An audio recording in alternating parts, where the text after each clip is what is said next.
Good morning, good morning. I am actually on time today. I am on time. I've been getting up a lot earlier.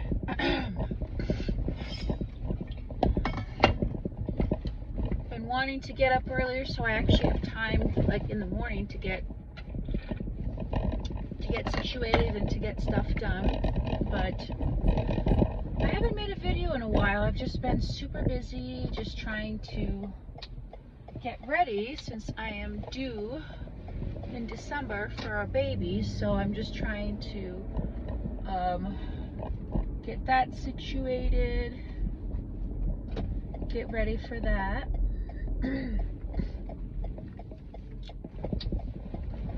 But I really wanted to come on today. I normally so I'm married. I've been married 4.5 years. So, I'm not an expert. I'm still pretty new to marriage, but I wanted to make a video for the singles, for single people. I have a few single friends that are looking to find Christian men, or I know, some Christian men that eventually want to get married and want to find somebody that they can start a life with. And it's really hard, I think, to be a single Christian in today's world. I think it's difficult. I think it's hard to find quality people, and I definitely want to give my advice when it comes to dating, Christian dating. I'm going to say Christian dating. If you are not Christian, then you can still use some of these to apply, but because I am a Christian, I am going to come from a Christian perspective. I'm not going to come from a secular perspective, because that's just not, this is a Christian channel, prophetic channel, so I'm not going to come from a non-Christian perspective. But if you're not Christian, you're more than welcome to listen to this and really just take in some advice. And just, I can share a little bit of my experiences being single, but mainly want to offer just some tips and some advice. If you are single and ready to mingle, if you're looking for somebody that you want to get married, or you would like to have a relationship or seriously date somebody, then yeah, I would say this video is for you. So first of all, it's very difficult dating as a Christian, because you're going to have values and beliefs and faith that is very different from the world, and you are not going to want to partake in things of the world. So you're going to date very differently. You're not going to want to just date people just for fun, or so you have someone to hang out with, or you want to go get a free meal. Now, granted, people go on dates and everything to do that, but as a Christian, you want to be very intentional. You want to be intentional with your life, with your relationship with God. And as a Christian, your relationship with Christ has to come first. So you're going to want to be equally yoked with somebody who's also trying to pursue the Lord. As a Christian, you need to keep yourself pure. You can't be having sex before marriage, and there are a lot of people that do, but the reality is that's going to destroy you. It is against God's commands. You want to keep yourself pure, and that's going to look very different, because you're going to try to find somebody that shares your beliefs and that wants to keep themselves pure, that wants to pursue sexual purity. You're going to want somebody that loves God, that wants to pursue a relationship with Him. You're going to look for somebody who, well, ideally, there's some Christians that are going through just some difficult things in their lives, and sometimes they're not making the best decisions. But my advice is, if you are a Christian and you're single, if you're a man or a woman, you absolutely, 100%, you cannot marry somebody who is not a believer in Christ. And the reason I say that is because the Bible is very clear about being equally yoked. And you cannot afford to marry somebody that does not share your faith, because Marriage is a very serious commitment, and once you have children, things get even more complicated. And if you are a Christian, and they're an atheist, or they are New Age, or they want to practice shamanism or witchcraft or whatever,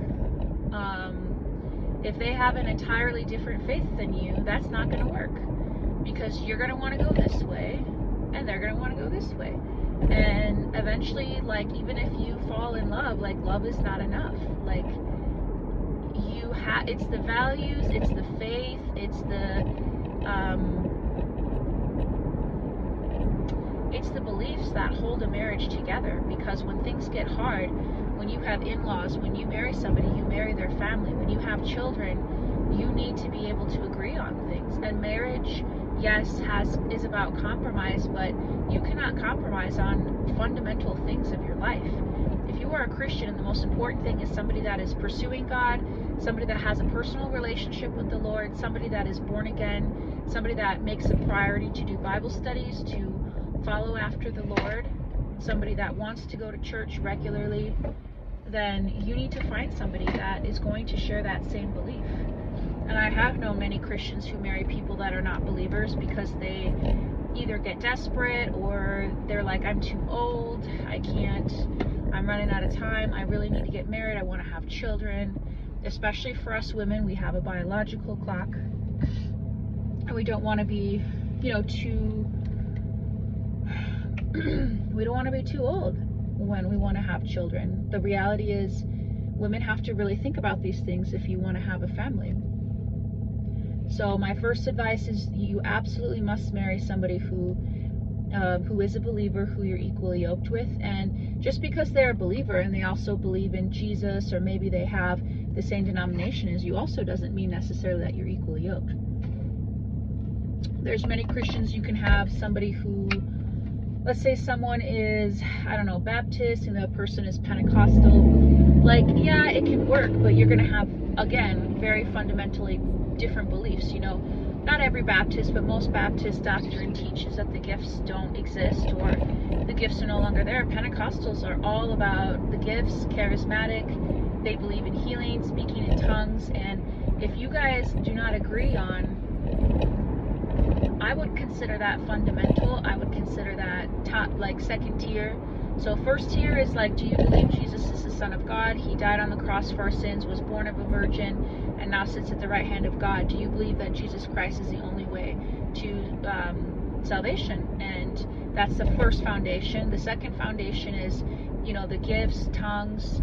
Some people don't believe women should be in leadership, and if you're a woman that is called to leadership, you're going to have a really hard time if you marry somebody that does not believe that, because as the husband, he's going to have that right, and he's going to say, I don't want you to participate in that. And if you guys can't agree on that, you're going to be very resentful, and you're also going to be stunted in your growth, in your calling, if you marry somebody that is not in agreement with that. And for men, the same thing. If you marry a woman that does not really, let's say, like you,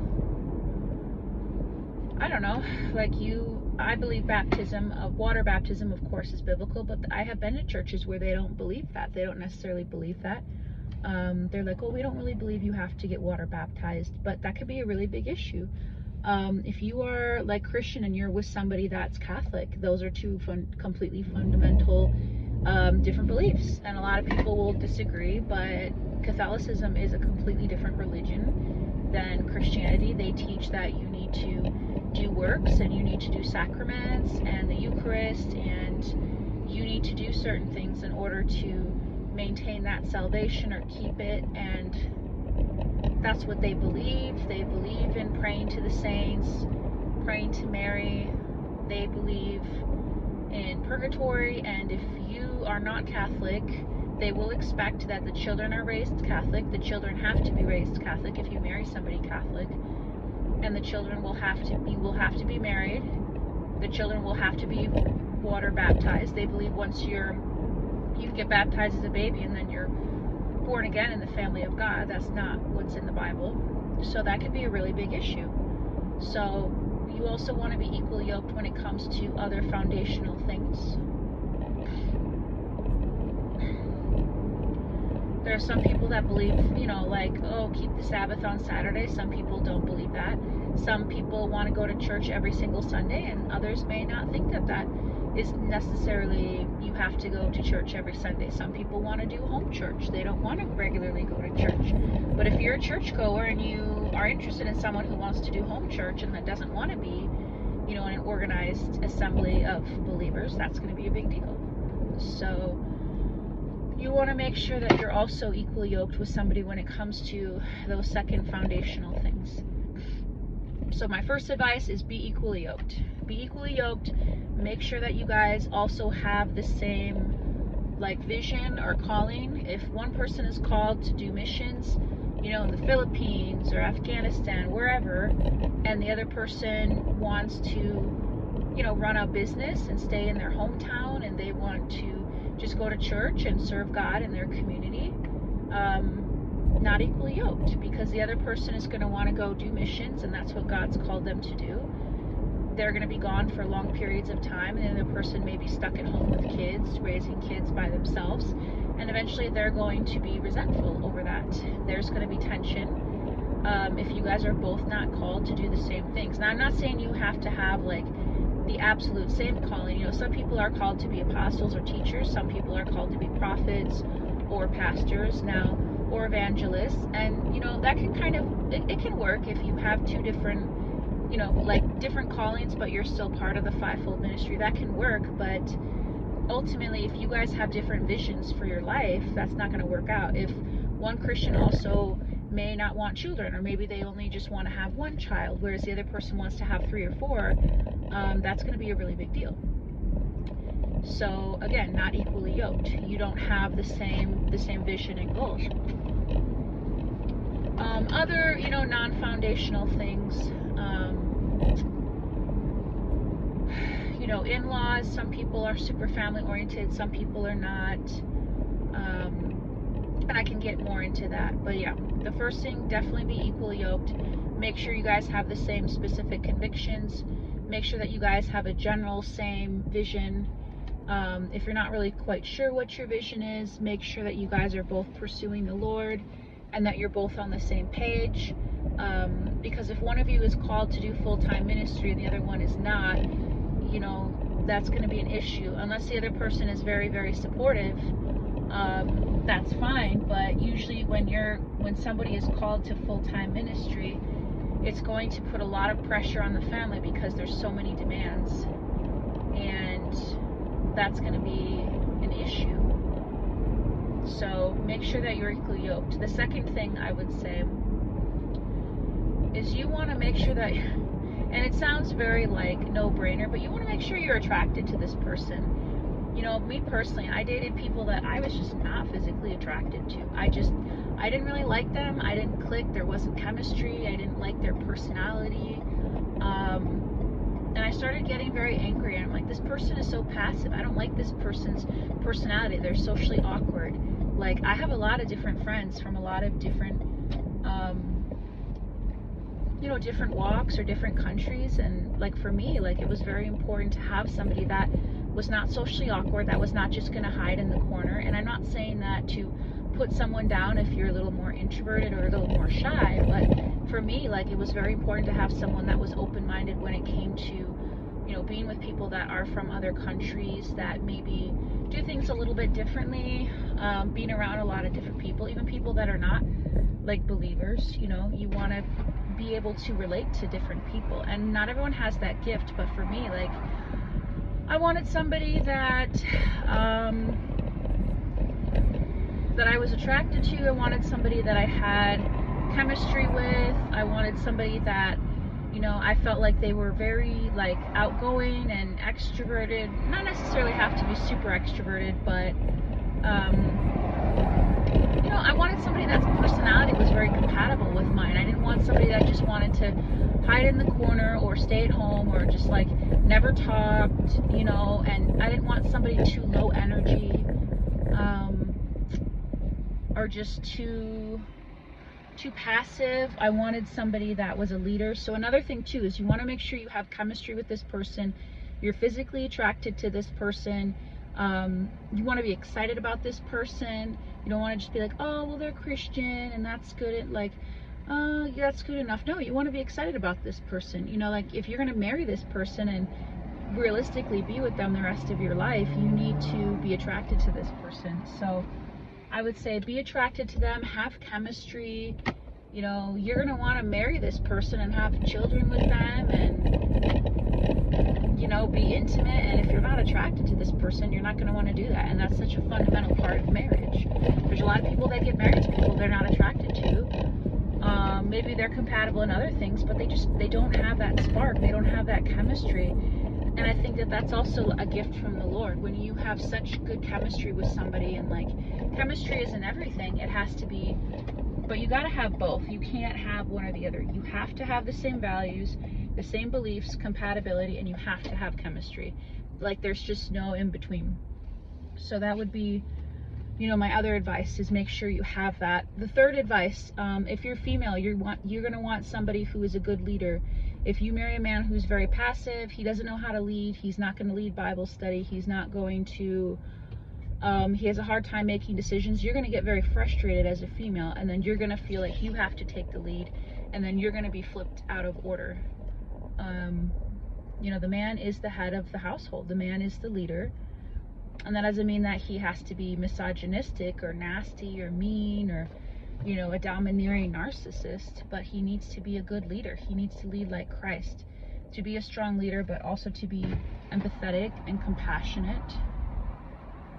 So females, for you women, find a man that's a good leader. For men, you want to find a woman who is going to submit to your leadership, who is a little bit more submissive. And I'm not saying that you have to be a doormat, but if you are dating women that are domineering, they're bossy, they don't listen, they're all about feminism, don't marry them, because they are not going to listen. They're going to, you know, a lot of women like that, they have a lot of pain and hurt from men. They have been hurt by men, and so they just don't want a man, or they've been abused, they don't want a man to abuse them again, so they feel like they need to be,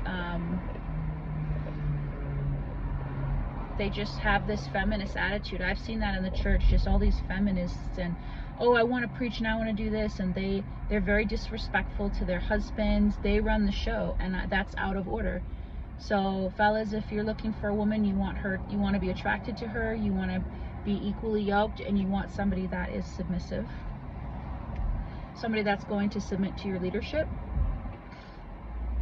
Another advice for Christians is, a big factor is daily life habits. If you are somebody that is like more frugal, you like to save your money, and you marry someone that is always spending, that's going to be an issue. You know, the reality is one of the biggest ways people get divorced is through finances. So you really want somebody who is going to agree with you on aspects of money. You're going to want somebody who is going to pay the bills, and not someone who's just going to go spend money on jet skis and go golfing and spend all the money instead of spending money on the family, instead of saving money. Somebody that's making wise financial decisions, like getting a cheaper car, making those sacrifices for the family. And you don't want to marry somebody selfish, and that goes for both men and women. You want to marry somebody that is good with money. Another thing, if you like to eat healthy, if you like to go to the gym, if you like to go run, and you're with somebody that doesn't want to work out, that eats very unhealthy, that's going to be a really big issue, because you're going to argue about that, and then when you have children, you're going to want to instill those healthy values. And if you're not healthy, then that's going to be very expensive when it comes to healthcare. You're going to have a lot of health issues, so you have to be really aware of what you're realistically able to handle. If you're an older person that is single too, can you realistically handle somebody that may have children that are not yours? You may find yourself dating people who are divorced. Are you going to be able to handle that? So yeah, those daily life habits, because those are things that are going to affect. If you're more clean and you are with somebody that's like very messy, that can cause some friction and some issues. So make sure that you guys have a general like daily living situation. If you both, you know, like to go to the gym, or you both value eating healthy, if you both value having making good financial decisions. Another huge thing is therapy. My advice for single people is to get therapy and work on yourself, because even in the church, there are people that have a lot of issues. They have a lot of emotional problems. They can have mental health problems. They can have depression, take medication. There's people that have a lot of childhood trauma. There's people that have been, abused by their parents. You might marry someone who is not close with their family and not connected with their family because their family is so toxic, or they just don't value family because they didn't grow up in a family that was loving and kind.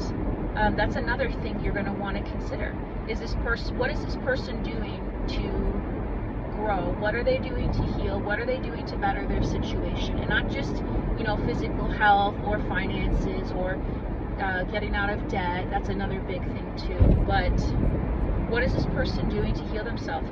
Are they going to counseling? Do they have a life coach? Do they have a therapist? Do they read books? Look at their friends. Do they have friends that are good influence, or all their friends want to drink and party? Are their friends judgmental and mean and religious? Are their friends people that really love the Lord? Is this person selfish? Is everything about them? Is this person emotionally mature? Do they know how to have conflict resolution? Can they remain objective instead of subjective? Can they admit that they're wrong? That's huge. In marriage, you're going to constantly need to forgive each other. You're going to need to be able to have healthy communication. You can't have a relationship if you're not willing to admit when you are wrong and when you need to repent.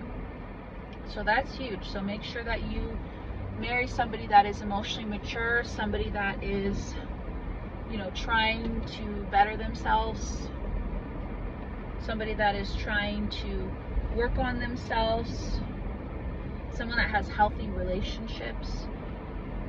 Practically wise too, a lot of Christians overlook certain things, but you need somebody that's emotionally healthy. You need to make sure that you are with somebody that is respectful. You don't want somebody that's going to pressure you into doing things you don't want to do.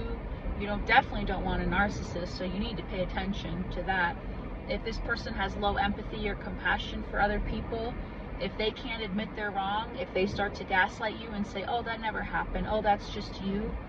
If you're with somebody that starts love bombing you, or they are giving you red flags, if you're with somebody that has anger issues and they break things and they throw things against the wall and they just fly off the handle, or somebody, screams at you or corners you, big red flag.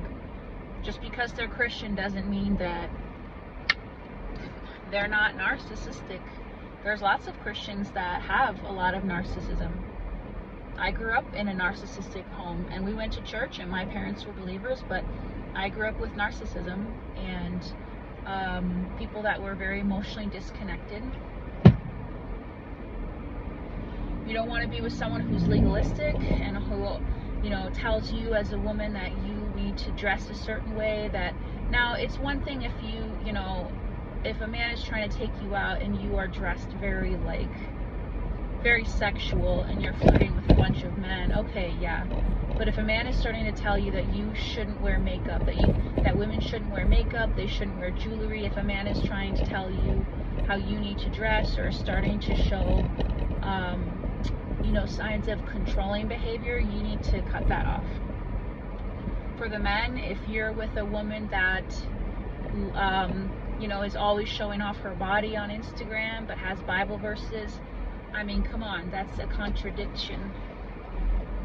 If she's always in her bikini, always has her breasts out, if she wants to show off her body, if she dresses in a way that makes you feel that she's trying to get the attention of other men, if she flirts with other men, if she wants you to continuously spend money on her but she's not willing to also put in that effort, if she's a princess and expects you to just do everything for her and she is disrespecting you, That's a big red flag. If someone's trying to dominate you, control you, tell you how you need to think, that's a big red flag. So be paying attention to those kind of things. If you're with someone that doesn't have any friends and has no community, that's a red flag too, because they're obviously, they can be immature, or they don't have close friendships because they don't know how to form relationships, and sometimes that can change. Or people just, you know, they grow up in such a chaotic home that they don't really know how to have healthy relationships. But you need to at least be with someone who's working on their crap, who can acknowledge, yeah, like I have this issue, but like this is what I'm doing to get better. You know, big red flags, addiction issues. If you are with someone who has an addiction to alcohol or drugs, that's going to be a big red flag.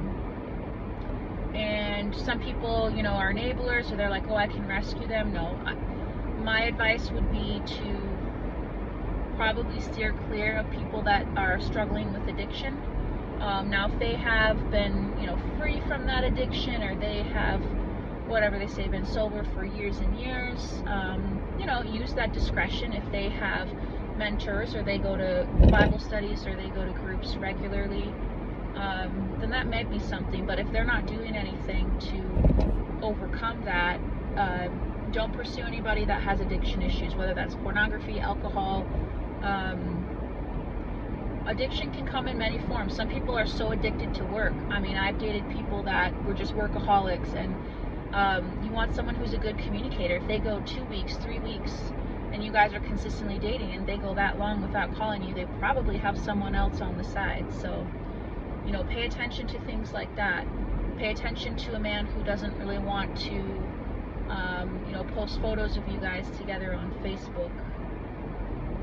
Pay attention and watch for things. If you're on a date with somebody and they're talking about how all their exes are crazy and this and that, they're the problem.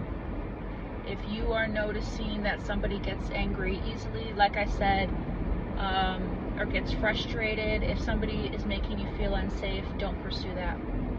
That would be another one of my advice if you're single and Christian. If you are single and Christian, you do want to keep an eye out for someone who comes from a very dysfunctional family. And that doesn't mean that they're going to end up dysfunctional, or maybe that's just the family they were born into. But be very mindful and watchful, because a lot of the times people are going to bring in that dysfunction into your relationship or into your marriage because they have patterns and mindsets, and that can be a really big issue. I mean, I know people that they're still single because they have so much trauma and so much dysfunction, or they go after the wrong people. So I would highly recommend that you look for somebody that's healthy. You know, all of our families are messed up in some way, and they don't necessarily have to be close with their family, but, you know, look at the patterns, look at the way they communicate, listen to people when they're talking. If you're listening to someone and they're judging the waiter or the waitress, or you're out, I don't know, at a concert, and they are judging people who are maybe fat or overweight, or they are making comments that shows insecurity, that shows jealousy, that shows envy, and that's negative. And you don't want to be around people that are negative. You want to be around people that are positive. People that are small-minded are just going to talk about others, but people that really want to have dreams and visions and goals and be about the Father's business, they don't have time to be worrying about what other people are saying or judging other people. So I hope that this was good advice. This is my advice for you singles. If you're looking for somebody to date and marry, watch out for those signs. But another thing too, there are a lot of people are using dating apps or Christian dating, but try to find people, if you can, through mutual friends or through like other family members or your church community. Those are great ways to meet people. I know a lot of people are doing apps and doing things online, but yeah, make yourself noticeable. Create Facebook accounts, Instagram, get out and do fun activities where there could be other potential Christians. around. You know, you don't want to stay in your house all day. You want to be noticed. So get involved in church, continuously pray. Pray for the right person, but be the right person. Be the kind of person that you want. You want a godly person? Are you godly? You want someone that is in shape and has a great body? Are you in shape? You want someone who's emotionally mature and healed? Are you doing your work? Do you go to therapy? You got to be about what you're asking for. So be realistic too, you know. Don't expect somebody to have a six-pack like if they're 40 years old, or, you know, if you're older, like say in your 30s or 40s, most people are going to be married, or you're probably going to be with a few people or go on dates with someone who's divorced or who has children. And so you also need to be realistic about that too. When you're early in your 20s, you have like a whole list, but as you get older, your list kind of starts to change. Or look for character and quality. Look for someone that has good character. Look for somebody that has integrity, that is honest, that works hard, that has a positive attitude. Don't look for, oh, they're just hot, or they have money, or oh, they're, you know, the singer at church or whatever. There's a lot of people that go to church that are complete wrecks, you know, and we're all wrecks, but just disasters. And there's a lot of people in leadership that are highly narcissistic, abusive, controlling, legalistic, crazy. There's a lot of crazy people out here, and you need to be careful of that. You know, some women are going on dates and these men are killing them, and you need to be aware of this. And women can be crazy too. I've known men that women have put their hands on them and then called the cops and, you know, tried to make up a story. That man ended up going to jail even though he didn't do anything. So you need to watch out for crazy women too. Stay away from people that are crazy. And sometimes people are from crazy, chaotic homes, and that's their normal. That's what feels at home to them. So they date people who are crazy. But you want people that have calm energy, that have good character, that are not abusive, not mean, not harmful. Just everyday, good, salt to the earth Christians that love the Lord, that want to take care of a family, that work hard, that are healing, that are somebody that has a growth mindset. You don't want to be with someone who's just comfortable with, oh, I'm just good where I'm at. No, we need to constantly be growing. So I hope that this was good advice. This video definitely went a little bit longer, but I hope this was good advice for some of you who are single and you are waiting and praying for your man of God or your woman of God. I hope this is good advice, and don't give up. Keep praying. Be the person that you want. You are what you attract. Not always. Sometimes you are going to attract some crazy people, but it's what you accept. So it's not always what you attract, but it's what you accept. So you're in charge of who you accept. So be mindful of that.